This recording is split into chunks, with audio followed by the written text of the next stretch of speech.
পেশনাবেরা আজ আমার আলোচ্য বিষয় হলো মুর্শেদে বরহক অর্থাৎ কামেল পীরের সান্নিধ্যের প্রয়োজনীয়তা কী। কামেল পীরের প্রয়োজনীয়তা কী? প্রিয় ইসলামী ভাইরা, আমরা সত্য সুন্দর সত্য কী জিনিস সেটা আমাদের উপলব্ধি করতে হবে। যে জিনিসটা সত্য সেটা আমাদের সকলকে মেনে নিতে বাধ্য। আমরা যে পীর সাহেবদেরকে যে আমরা মুর্শেদে কেবলা বলে থাকি, আমরা পীর সাহেবদের সম্মান করে বাবাজান কেবলা বলে থাকি। এই কথাটা শোনার পরে সাধারণত যারা শিক্ষিত সমাজ তারা এই কথাটা শুনে একটু হাসি একটু তামাশা মনে করে যে আমরা মনে হয় অন্ধকারের জগতে আছি। প্রিয় ইসলামী ভাইরা, আপনি অন্ধকারের জগতে থেকে যদি আরেকজনকে অন্ধকারের জগতে মনে করেন সেটা হবে বোকামি। একজন ব্যক্তি একটি কাজ করছে, আপনাকে চিন্তা করে দেখতে হবে কাজটা কি সঠিক কি না। যতক্ষণ পর্যন্ত আপনি প্রুভ করতে না পারেন, আপনি নিজেকে দিয়ে নয়, আপনি নিজে অধম উত্তমকে দিয়ে নয়, আপনাকে আগে দিয়ে চিন্তা করতে হবে যে আমি কতটুকু, আমার কাজগুলো শরীয়সম্মত কিনা। মূল বিষয়ে আসি যে আমরা মুর্শেদে কেবলা বলে থাকি, আমরা বাবাজান কেবলা বলে থাকি।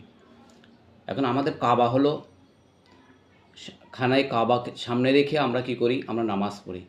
আমাদের বাংলাদেশের ভূমিষ্ঠের জন্য, আমাদের বাংলাদেশের জন্য কাবাটা হলো আমাদের পশ্চিম দিকে কাবাটা। সেজন্য আমরা পশ্চিম দিকে যেহেতু কাবাটা পশ্চিম দিকে, আমরা পশ্চিম দিকে ক্যাবলামুখী হয়ে নামাজ পড়ি। সেটা হলো আমরা নামাজ যখন পড়ি আমরা ক্যাবলামুখী হয়ে নামাজ পড়তে হবে। এখন হলো মুর্শেদ কেবলা কী জিনিস, বাবাজান কেবলা কী জিনিস।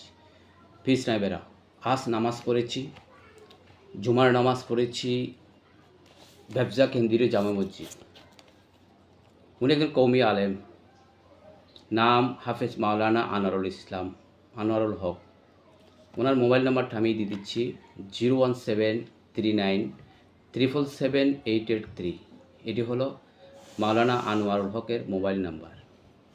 উনি নামাজে মসজিদে এসে যখন বয়ান দিলেন, যে বললেন যে দুইটি ঈদ ছাড়া আমি আর মানি না, তখন আমি অদম দাঁড়াতে চেয়েছিলাম। আমার যোগ্যতা সামান্য একটু শর্ট আছে। এরপরও নবী করিম সাল্লাল্লাহু আলাইহি সাল্লামের নজরক্রমে দাঁড়িয়ে যেতে চেয়েছিলাম, যে হুজুরকে একটা প্রশ্ন করতে চেয়েছিলাম, হুজুর আপনি দুইটাই ঈদ ছাড়া মানেন না, কিন্তু আজকের যে জুমার দিন সেটা কিসের দিন? আমি শুধু একটা প্রশ্ন করতে চেয়েছিলাম, কিন্তু একটু জ্ঞানের পরিধি কম বিদায় আমি অদম দাঁড়াইনি।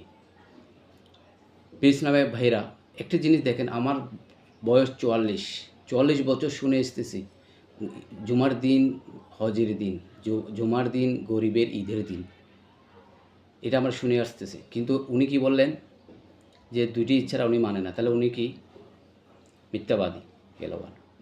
এরপরে যে পানি পান করার, উনি একটা গ্লাসে পানি রাখলেন, আমি যে ওনাকে ফলো করতেছি উনি তো জানে না। এটা আমরা ফলো করাতে শিখছি হযরত বাইজিদ বুস্তামি রহমতুল্লাহ আলাইহি থেকে। হযরত বাইজিদ বুস্তামি রহমতুল্লাহ আলাইহি ওনার পীরকে পর্যবেক্ষণ করছেন, দেখছেন পীর খাবার দিকে থুতু নিক্ষেপ করছে, তারপরের দিন পীরকে তালাক দিয়ে দিলেন। আমরা সেই আউলিয়া কেরামদের অনুসরণ করি, তাদের জীবনে স্টাডি করি, তাদেরকে আমরা মেনে চলি, তাদের পথালঙ্গ আমরা অনুসরণ করি। এই মাওলানা আনোয়ারুল হক দাঁড়িয়ে পানি পান করলেন। আমি যদি মিথ্যা কথা বলে থাকি, যে আপনি হুজুরকে প্রশ্ন করে আপনি বলবেন যে হুজুরের নাম্বারটা আবার বলছি 01739777883। এই নাম্বারে ফোন করে বলবেন যে জুমার দিনে আপনি দাঁড়িয়ে পানি খেয়েছেন কি না। উনি বলেছেন, উনি দাবি করেছেন যে কওমি যারা আছে তারা সুন্নতে ভরা। আর আমরা যারা আহলে সুন্নাত ওয়াল জামাত করি, আমরা যারা গাউসে কমিটি করি, আমরা যারা ঈদে মিলাদুন্নবী উদযাপন করি, আমরা সুন্নত আমল করি না। তো নবী করিম সাল্লাল্লাহু আলাইহি সাল্লামের সুন্নত হলো পানির খাওয়ার মধ্যে 6টা সুন্নত রয়েছে।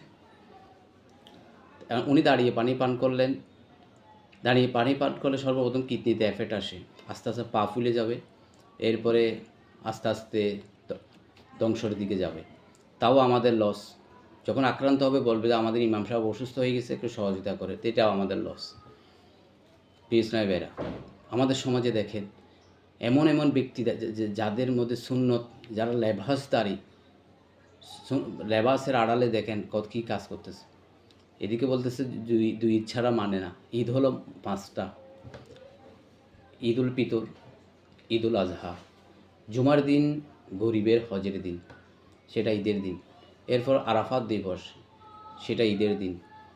এরপর হলো ঈদে মিলাদুন্নবী, নবীজের আগমনের মাস, আগমনের দিন, সেটা হলো ঈদের দিন। এই 5টা ঈদ হলো আমাদের মুসলমানের জন্য। প্রিয় স্নেহেরা, যেহেতু আল্লাহ সুবহানাহু ওয়া তাআলা পবিত্র কোরআনে বলেছেন তোমরা সত্যবাদীর সাথে হও, তার এই আয়াতে কারিমার অর্থ হলো এখানে মিথ্যাবাদী আছে। আমাদেরকে মিথ্যাবাদীদেরকে এড়িয়ে চলতে হবে, আমরা সত্যবাদীর সাথে হব। আল্লাহ সুবহানাহু ওয়া তাআলা যেন আমাদের দয়া করেন। আমিন।